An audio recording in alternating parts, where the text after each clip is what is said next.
When we are told to stop lying, Rasulullah Sallallahu Alaihi Wasallam had said, Mu'min can be anything but a liar.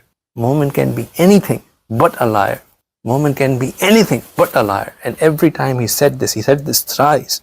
And every time he said it, his color of his face changed. It became strikingly red with anger. That mu'min can be anything but a liar. He can never lie. How many times do we think of this when we know we are lying?